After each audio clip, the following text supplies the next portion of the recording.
Thank you, Eli. Huge thanks to everybody for being here. Never been to Vermont before. Oregon is pretty beautiful. I think I found where I'm retiring. It's amazing out here. Huge thanks to the venue, and again, just thanks to everybody for being here. My background, I used to be an academic. I am now deinstitutionalized. It's very nice. Hemp farmer, and specifically a hemp breeder out in Oregon. Our company is in its 4th year, and this year we produced enough seed to supply about 4,000 acres of production across the country. We specialize in feminized industrial hemp seed, and we're doing a lot of research and development in terms of developing new chemotypes and very specific terpene combinations for forward-thinking farmers.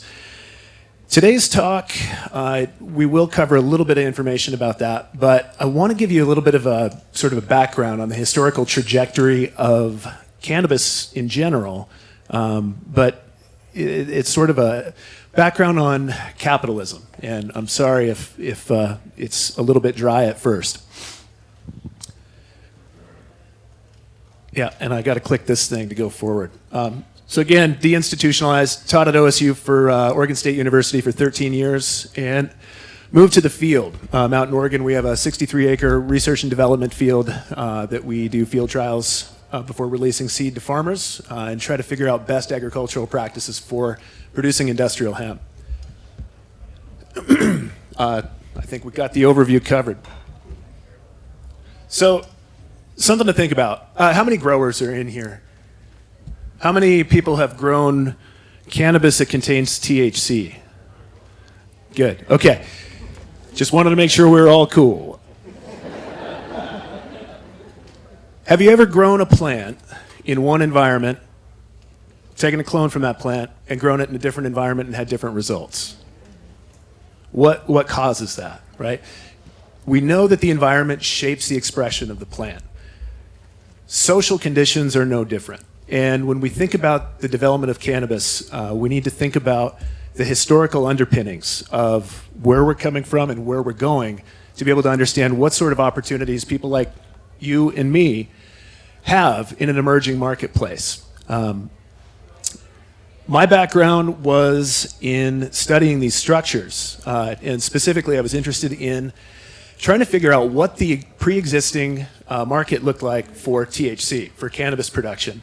So I did a study, it was the first of its kind, to try to figure out how much producers grew and how much consumers consumed in whatever form they were consuming it in. And I specifically looked at Oregon. And what I found was pretty interesting, pretty shocking. It was that most of the production was decentralized, right? It has to be because it's illegal, and there are cops who are trying to stop people from producing and trying to stop people from consuming. So it ended up working out that most of the producers were very small, earned very little money from their activities, and they generally sold to close family members and friends, right? There were a few that were large, but for the most part they were small. And these individuals were also using that income to augment their incomes. In Oregon, these growers were located in economically depressed areas, and they were just basically trying to get their wages, their earnings, up to what you would expect to see for somebody of a similar background in, say, an urban area for income. It also turned out that people who were consuming were really intricate parts of the distribution systems. So everybody was essentially participating in felonious activities, which gives you an idea about the enforcement of THC cannabis laws. It's just not something that you can do when everybody's breaking the law. In the United States, we need to think about how much THC is consumed. About 20% of the population actually uses THC-laden cannabis.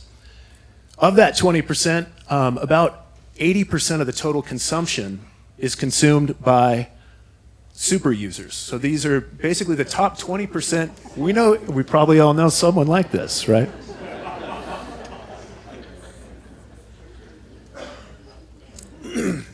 So the super users are pretty important in terms of, they're driving consumption, they're setting trends. Pretty important. But what I also found was that the mean consumption was about 6.5 ounces of usable flowers every single year. This is the average. So like I said, some people are using more, some people are using less. But that's the average. When you look at how much can be produced on a very small amount of land, you start to realize that THC is an easy to monopolize substance, right? It's something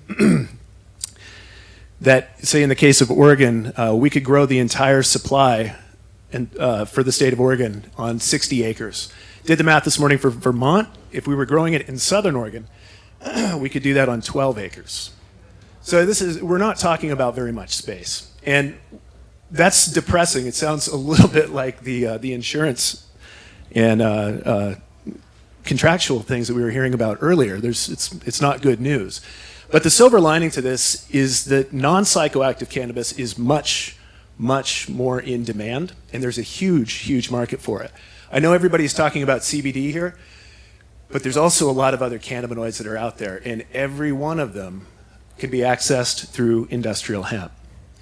What I wanted to do real quick is give you a little bit of a background just to sort of set the tone for understanding what it's like to have the construction of a monopoly. And the beer brewing industry is probably the perfect example.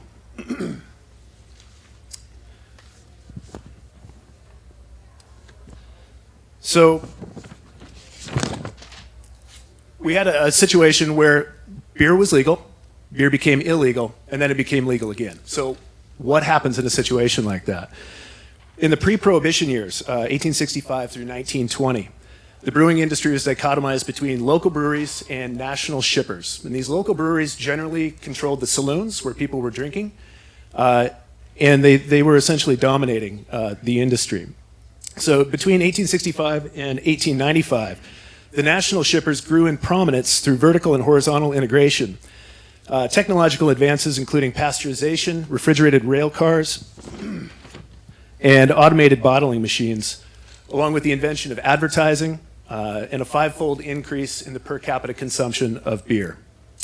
From 1895 to 1920, the local producers began undercutting the profits of the national shippers with their cheaper products. This was generally due to lower transportation costs. The local prohibition laws that were basically coming into effect at that time also played a role in the process. So in 1910, 17% of the country lived in an outright dry state, and over 48% of the population lived in states, counties, or municipalities that strictly regulated or prohibited the sale of alcohol. The market closures placed national shippers under duress, as a significant source of their profits were cut off by the emerging prohibition regime. But these local breweries in wet states prospered in those times, increasing their market share to 72% of the U.S. production total by 1905. The tide obviously turned with national prohibition, forcing most local producers into liquidating their production facilities. The national shippers turned to producing bottles of near beer. This is a 0.5% alcohol content beer.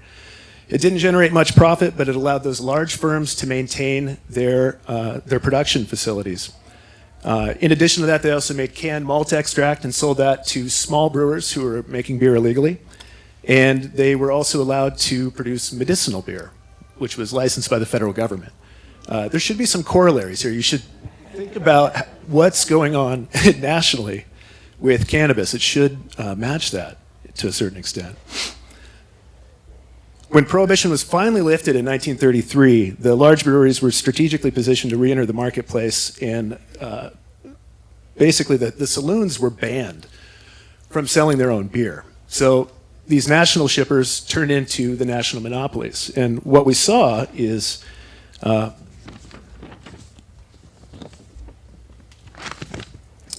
basically by the early 1980s, 1982, there were 67 major national brewers.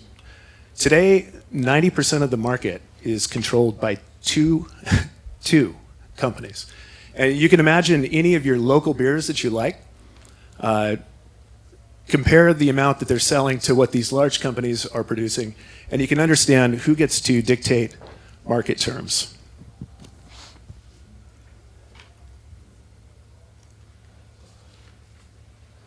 So the lesson here is it's probably going to happen with cannabis, right?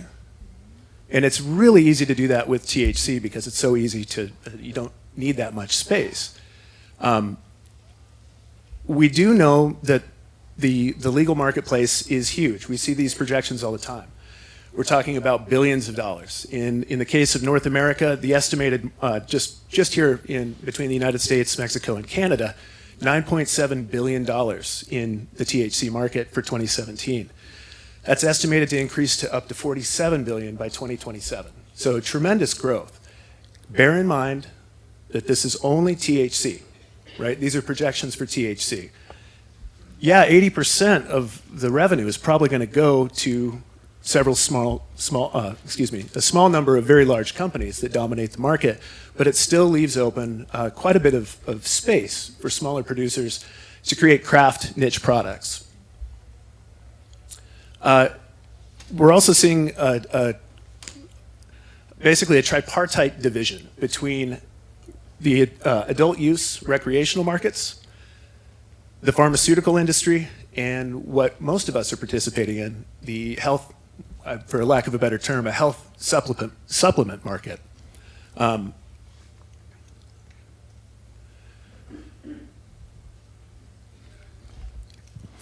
The big players at this point have some interesting stories behind them.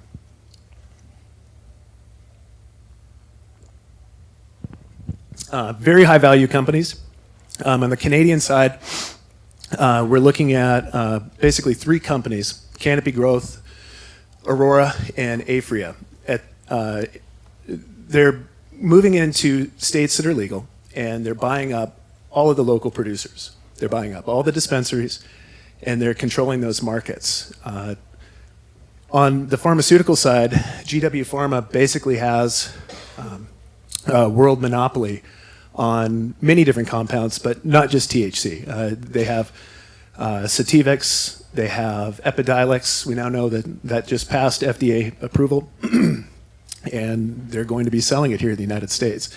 These companies, those four companies combined, have a market capitalization of $12 billion. And we're talking about 6,000 acres to control the entire U.S. THC market. You're talking about probably those four companies dominating it, right? Like I mentioned before, THC is very prone to overproduction, especially early on in legalization. Oregon is a great example of this. So Oregon consumes about 200,000 pounds of usable marijuana per year. But right now, Oregon producers have over 1 million pounds sitting in inventory. That's 5 years worth of consumption. And it gets even worse. There were over 900 licensed producers last year. And the state of Oregon is now allowing for an additional 1,000 producers to come online this upcoming year. I mean, you can imagine what's going to happen. So the writing is on the wall. You end up having overproduction, a decline in price, and then these large companies come in and basically swoop up all of the smaller firms or anybody who is successful, and the rest go out of business. So let's talk about something a little bit more uplifting. The promise of hemp, right? Hemp is amazing, and I'll get into what hemp is here in just a second. But the way that it's unfolded in the United States and the way that it's unfolded in other countries is very different. So the adult use market, we can think about that as a single sector. We can think about the pharmaceutical sector. Those two are highly regulated. They're always going to be highly regulated. The hemp industry is much less so, and it gives us a lot of different opportunities, both for acreage, number of plants that we can have, different products that we can put these compounds into. Hemp is also, as we know, great for fiber, great for food. It's really good for health. And to me, the most exciting part about this is the people who use THC, like I said, it's 20% of the population. It's a niche drug, and legalization doesn't create more users, right? It's basically a captive user base.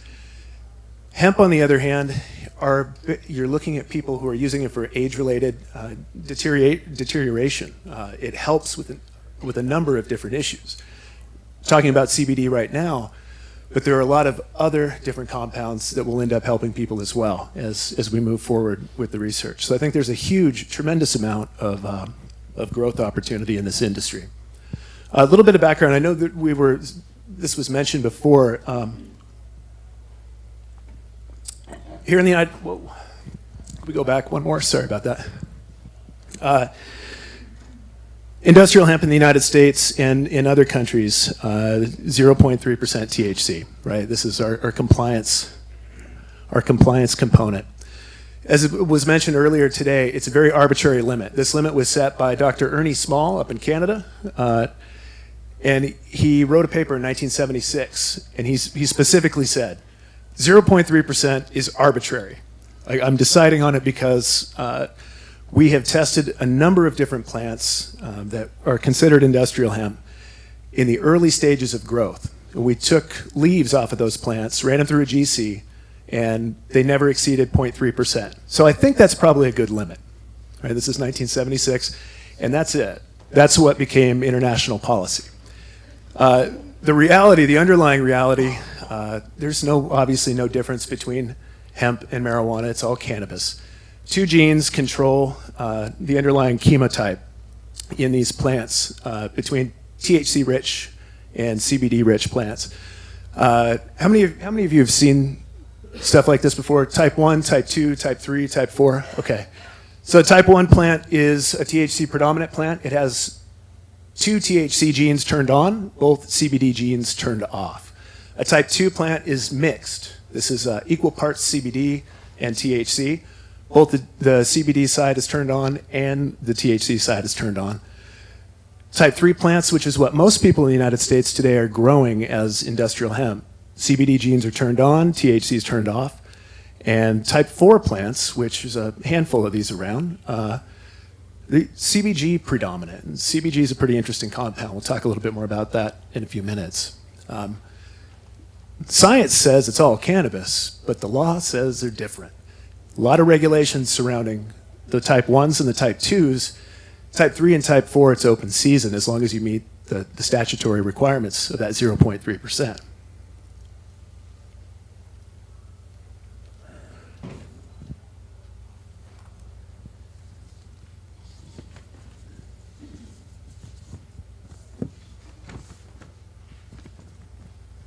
All right, global hemp markets. Fiber, grain, and essential oil of non-psychoactive cannabis. Obviously, there's different grades of fiber. You're looking at things that range from textiles to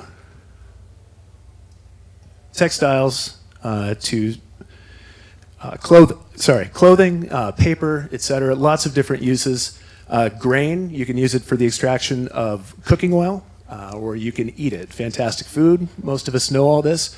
China dominates fiber and grain. Neither one of these are very economically competitive here in the United States. And the United States has a long history of actually growing some pretty good weed, right? And that's all about producing essential oil from the cannabis plant.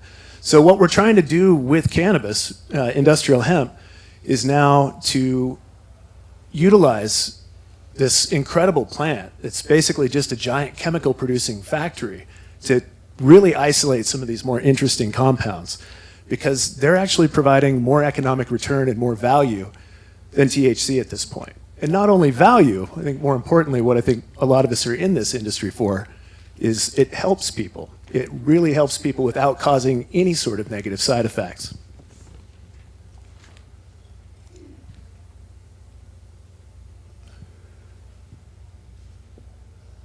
I need to go back one more, sorry. No, that was good. So I'm sorry, I didn't have that up here. So different compounds. This is the only one that's problematic, according to the law, Delta 9. CBD, CBC, CBG. These are some of the new upcoming compounds that a lot of breeders are trying to focus on. Any compound that's not that one up on the left, though, is totally legal. It's something that we can all try to grow for. with industrial hemp. It's not just those compounds, though. There's a huge emerging market right now in terpenes, the little things that make it smell. So the thing that's getting you in trouble in your room, if you were smoking up there last night, they're actually very, very valuable. And there's a large emerging industry trying to extract and isolate those compounds because it turns out that these are also medically beneficial. THC and CBD do quite a bit on their own, but they're modulated. It's a synergy between cannabinoids and terpenes. And some of these terpenes, including beta-caryophyllene, are actually cannabinoids. They bind to our cannabinoid receptor sites. So they're doing some pretty fantastic work. And again, this is something, as long as it doesn't have too much THC in it, we can grow it as a crop, extract it, and do some really, really cool things with it.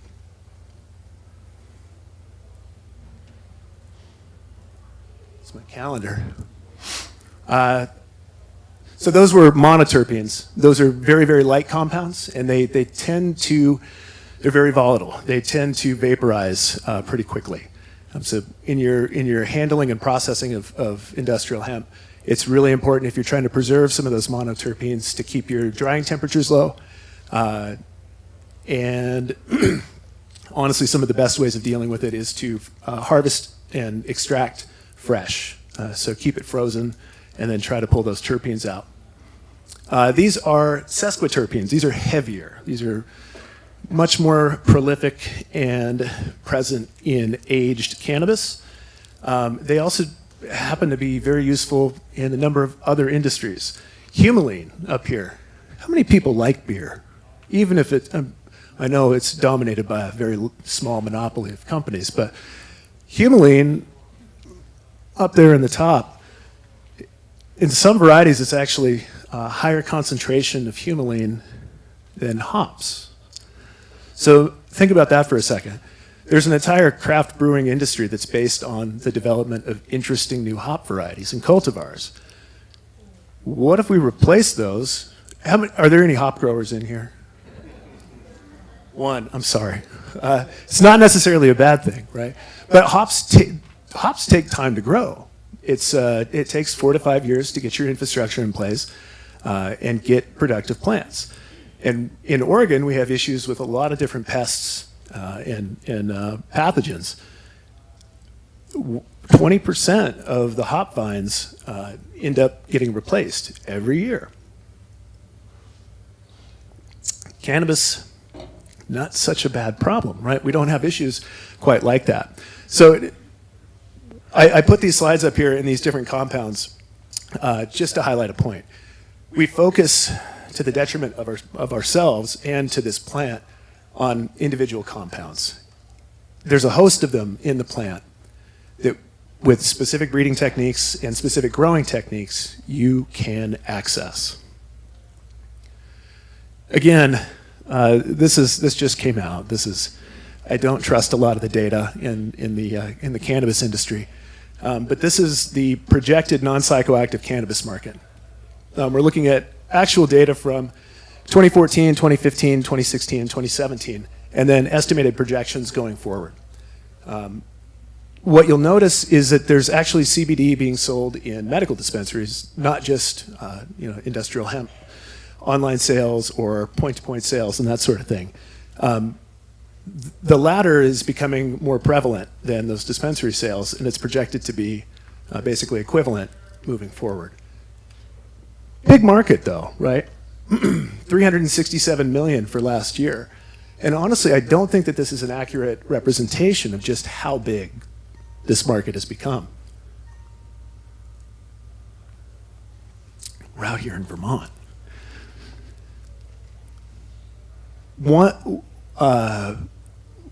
I wanted to give some recommendations. That earlier panel was fantastic. It sounds like Vermont, you guys kind of have your shit together, actually. Like there's some really good ideas and a very good branding strategy, a very good direction. It sounds like you have good relationships developed with your Department of Agriculture. It sounds like the legislature is on board. This is a bipartisan issue. It's something that economically benefits many people, and benefits people's health. So it's sort of one of those win-win-win situations. And it sounds like you're all headed in a good direction. What I would say is, in Oregon, we have learned some things that do come up that are problematic. We were talking about testing protocols earlier. We know that the 0.3% is a social construct, but really good industrial hemp goes over that. Honestly, it goes over it. Up to about 1% THC. So those type 3 plants, even those with those THC genes turned off, nobody knows why yet, but it looks like those inactive THC genes still leak just a little bit of THC. In some cases, up to about 0.6% is the highest that I've seen on a true type 3 plant that was tested appropriately. So it's really, really important to, as farmers, as legislators, as citizens, to be able to shape that testing protocol the best you can to be able to accurately capture this fact that we've got a scientific understanding of the plant that's different from the social understanding of the plant. In Oregon, we get tested 28 days before harvest, and that's when we start our harvest. The Department of Agriculture in Oregon doesn't come out and check if you're finished with you don't have to finish at 28 days. So it's basically an understanding. They know what the federal law is. They understand the science behind it now because they've been educated about it. And we have an understanding that as long as you get checked 28 days before you harvest, you're okay. If it's really a type 3 plant, it's industrial hemp that we're talking about, or a type 4 plant, you will never go over at 28 days before harvest. You'll be close, but you're not going to go over. So this is a pretty important thing to be able to share with other people in the industry and policymakers.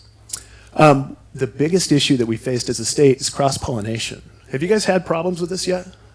Seeded crops? Yeah, okay. With more people moving into this industry, you end up having potentially bigger issues. And there was a lot of talk about creating a good Vermont label and being able to have, say, trimmed smokable flowers. It's a fantastic goal, very useful, much higher value added to products like that. But nobody wants to smoke seeds, right? And that becomes a problem if your neighbor doesn't get the right seed to begin with, or doesn't understand the growing process. So this is something that there's different ways of dealing with it, including suing people. You don't want to have to do that, but sometimes you have to. Pinning systems. There's a number of different electronic pinning systems that have been developed for other agricultural crops. It's a normal issue. You can't cross-pollinate organic crops with GMO crops and vice versa. So you need to be able to have some sort of pinning system in place to prevent cross-pollination. The last component of that is obviously being able to educate fellow farmers, and especially the Department of Agriculture.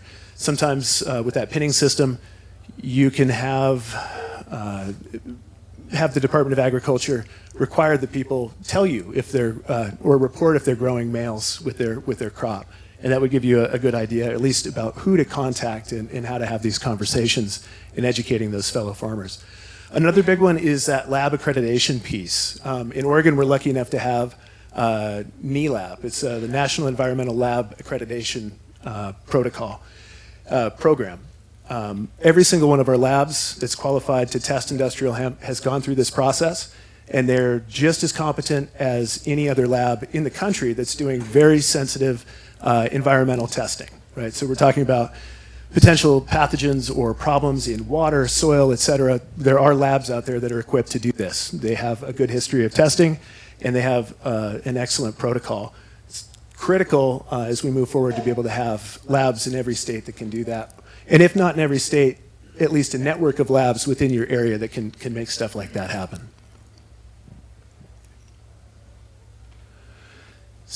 This one's bad, actually. The reality is that while industrial hemp has expanded dramatically, in large part due to the demand and the price, when I started farming this 4 years ago, CBD was more expensive than THC, right? Things have changed a little bit. Biomass, you're currently looking at anywhere between $3 to $7 a percentage point.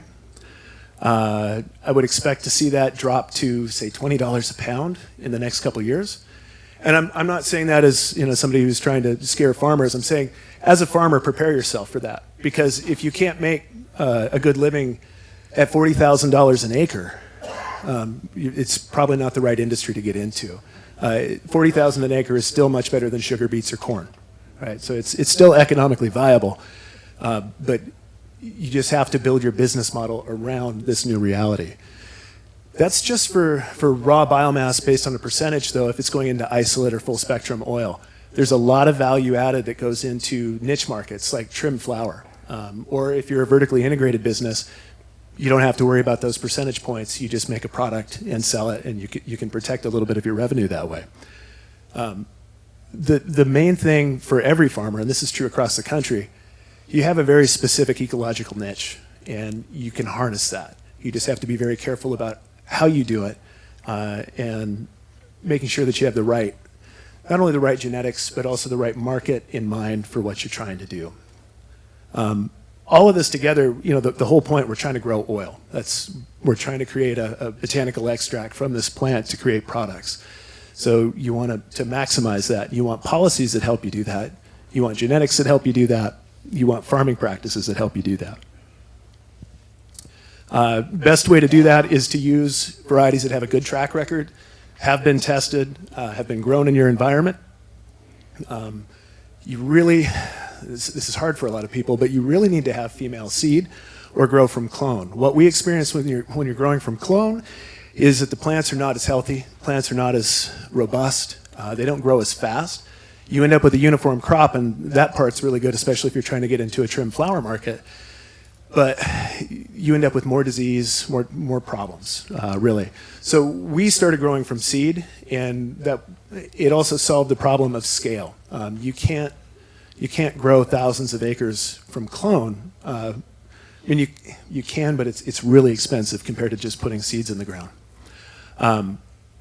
Having females in your field rather than males also prevents seeding. And when you do get seeded, if your crop is fully seeded, you're going to have a 30% decline in your total cannabinoid content, and you're going to lose about 50% of your biomass because it's all going into seed production.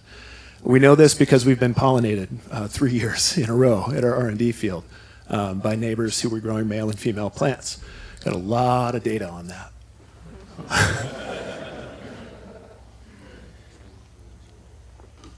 Another key concern here is being able to streamline your harvesting and drying techniques. The way that you do this is going to depend on your end market. Everybody's different. Everybody has different requirements. But keep in mind that as we're growing for cannabinoids, and this is probably going to change to a certain extent, but you're really looking at 3 separate markets: isolate, full spectrum oil, and then trimmed flowers. And you end up with a resulting product at the end, the stem and the stalk, that honestly you could probably give away for construction purposes and building for free if you're doing really well in the isolate, the full spectrum oil, and the trimmed flowers. So it's lots of different uses. But the way that you handle your crop for isolate is going to be different from a full spectrum oil. It's pretty important to differentiate. With CBD, it doesn't degrade very quickly. It takes a high temperature to totally burn it off. So you can take your plants and flash dry them if you want, if your market is isolate based. Full spectrum oil, you can dry it quickly, not as fast as a flash dry, because the flash dry is going to burn off all of your terpenes, and you lose all the synergy between the compounds that are in the plant. So it's a quicker dry, but not flash. And then trim flowers. How do you dry good weed, right? How do you dry good cannabis? There's only one way to do it, and nobody will tell you how because it's a secret, right? Everybody has their own methods. I will say that the easiest and the only way to do it is slow. That's the main consideration. Slow, low temperatures. You want to let it breathe and just naturally maintain all of those, as many of the monoterpenes as you can, and definitely keep all those sesquiterpenes. But if you do this, then honestly you can look at your field as basically 3 separate harvests. You can go through and take tops and fill up warehouses with those. You can get about, in our experience, you can get about 2 acres worth of tops in a 5,000 square foot drying barn 3 layers high. So that's 18 feet worth of tops crammed in, full of dehumidifiers, a little bit of heat to keep it around 70 degrees, and as low of relative humidity as you can without doing it too fast. And that's about all I can say about that. Then you can go through and take the rest of those plants as they mature and either cut the whole plant down and flash dry it for isolate, or cut it down and dry it relatively quickly and turn it into a full spectrum oil. There's my stepson. That is a nice plant. That was from last year. So we designed seeds specifically for 45 degrees north. That's where we're located. Coincidence? You guys are too, huh? Pretty close. That's why I think I love it here so much. It reminds me a lot of Oregon. So we've designed plants to take advantage of our own photo period, which happens to be your photo period too. It's something to think about. It can be done. Our early varieties finish in September, and we got a staggered harvest out of them where they finish. Takes about 2 weeks from the start of the harvest to the end of the harvest in terms of differences in plant maturity, which means that you can go through and selectively harvest, take care of the product, make something really nice with it. But also, importantly for us, it rains. Oregon's pretty famous for its torrential downpours at the end of September. If you're not out of the field, you're not getting a tractor into it. Well, you might, but it's not coming out until next spring, right? It's going to get stuck. So you have to be out of the field in September. Very successful last year in trialing these. We're happy to report, I think there's about 50 acres of our seed being grown right now in Vermont. Very excited to see, awesome. Very excited to see what the results are. Oh man, everybody's here. That's great. We also have autoflowering varieties. These are day-neutral plants that don't flower based on photoperiod. They flower based on a number of things, but most importantly, stress and root restriction. So you can generally get them to about that tall if you're doing a really good job before they start flowering, and you can end up with a 3 to 4 foot tall plant or a 6-inch plant if you do the timing wrong. They're pretty difficult to grow. But one of the benefits of those autoflowering varieties is that you can do multiple crops and essentially plan your harvests and get them done in August if you wanted to and beat out the rains entirely. The way we do it, we use plastic mulch and drip tape, just like a regular vegetable production program. We use a water wheel transplanter, do starts in a greenhouse and then transplant those into the ground. And do some amendments when we're doing the transplanting as well. And then do some organic, everything is, we have an organic field, but then do some supplements in the drip line. Very good results with that. Every farm is different. I'm not trying to provide recommendations on that.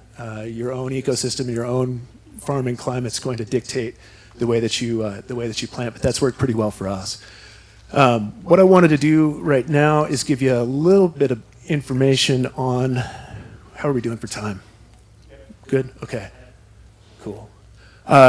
Just wanted to show you some of the stuff that we did in the field this year. It might be helpful.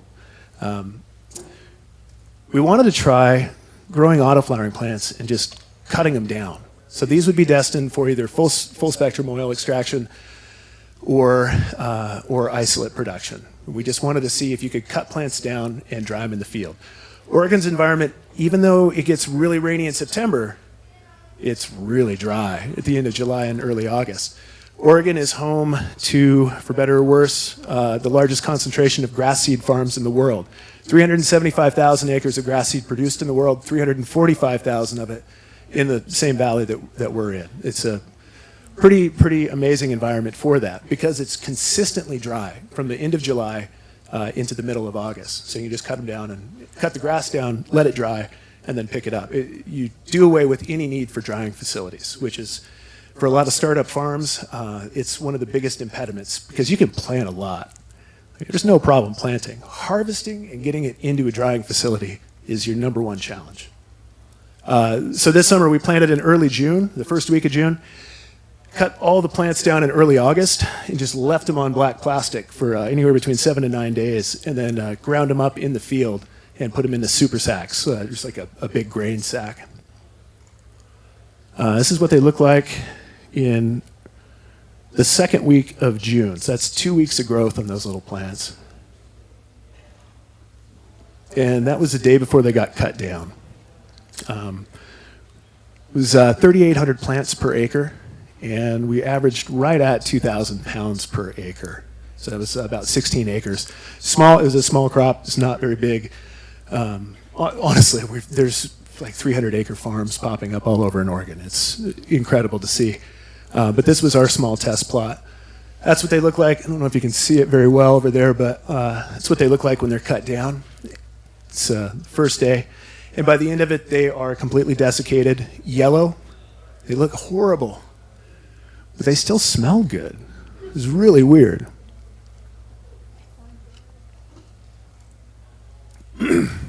So these are the numbers I was really interested about.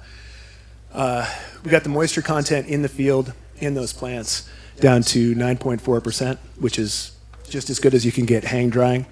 The CBD total percentage loss was negligible, very, very small. We lost less than 1% of the total CBD. That's not 1 percentage point. We lost 0.05 percentage points by drying it in the field. The CBD is stable, like I said, very thermally stable. So when you're using different drying strategies, keep that in mind. It's pretty important. Now, the terpene loss was dramatic. It was not good. As somebody who likes good cannabis, it was horrifying. We lost 63.5% of the terpenes by doing it this way. And the main consideration here is the compositional change in the terpenes themselves. So the field-dried plants, if you can see this, myrcene. This is a myrcene-dominant line, but myrcene is the number one terpene component, followed by farnesene, beta-caryophyllene, and some others I can't pronounce. The hang dry, we did a comparison. We hung plants up to compare it to the ones in the field. We used different grinding techniques and that sort of thing. Grinding techniques didn't seem to impact any of this at all, but the main difference was in that terpene composition. You notice that you lose, or at least see a tremendous reduction in a number of those other terpenes. A lot of people like limonene, very nice, very fragrant, and it's still a pretty decent chunk of the component there, but its overall percentage in the plant, again, you lost 66% of that one compound. And as we're talking about trying to isolate some of those compounds for extraction and for useful medical applications, this becomes problematic. We did progeny testing, so we do progeny testing on all of our varieties before we release them to the public, just to make sure that what we describe in our catalogs and to clients is actually accurate. We developed the first publicly available CBG varieties. So these are the type 4 plants that we were talking about. By knocking out the THC gene, we found a mutant that happened to have one copy of a completely defective THC. Not an inactive copy, but a defective copy. So this is an active copy of the THC gene. It's got a little writing problem going on in its transcription. We isolated that, and then we've used that to outcross to a number of different varieties, including high THC varieties like sour diesel and the white, and some other varieties that I developed to create brand new CBG lines. And these CBG lines are, one, they're pretty. That's my brother. These are the Autoflowering CBG plants.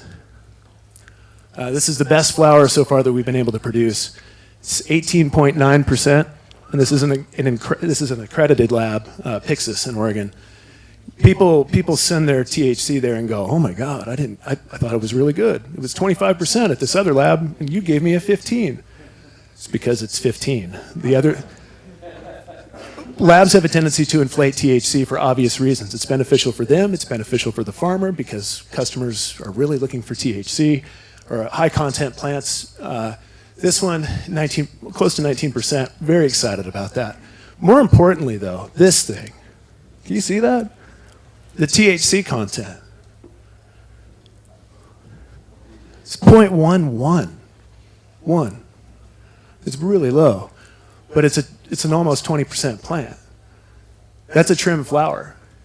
That means that on compliance day, you don't have to worry about coming up with a good sampling protocol. You can invite whoever's coming out to do the sampling, trim the flower, hand it to them, and say, go test this. It's pretty remarkable. We're really excited about it. The other potential for this is being able to cross that over into CBD lines. It's much more difficult. Taken us a lot of work, sitting in a dark room screening plants all summer long. Still have not been able to, but the promise is there. We're trying to figure out how often, it gets a little complicated, but how often crossover events happen with these two particular genes. And it's rare because they're so close on the same chromosome. The THC and CBDA synthase alleles, the two genes that control for those production of those cannabinoids, are 8 centimorgans apart, which means that they're basically next door neighbors on the same chromosome, which means that recombination events don't happen very often. So you just have to grow thousands and thousands and thousands of plants. The ratios on these are pretty incredible. That one was a little bit over 100 to 1. This one, we have some plants that are over 350 to 1, which means that you can make oil, 40% CBG, that without any processing, that's a raw oil, can hit 0.22% THC. Really stoked about these. More importantly, CBG, how many of you have tried CBG or had a chance to? Handful, yeah, okay. It's rare, but God, when it comes out, get some. Try it. It's very calming. Wish I had some. Very calming. It's great for pain, and it seems to have an anti-anxiety effect. What we're seeing too is good for psoriasis, eczema, number of different conditions. But more importantly, it's the precursor to all the other cannabinoids. So as we were looking at that chart of all those various cannabinoids that are valuable, that are useful, that allow small farmers to get into a marketplace that's going to be dominated by very large companies, when you have the key to converting, you've got the precursor, take it to a good lab, those labs can make all of those other compounds with this one. The only one that we're missing is CBGV. We're working on that. That's kind of the big goal. It's going to take us at least 4 to 5 years to make it happen.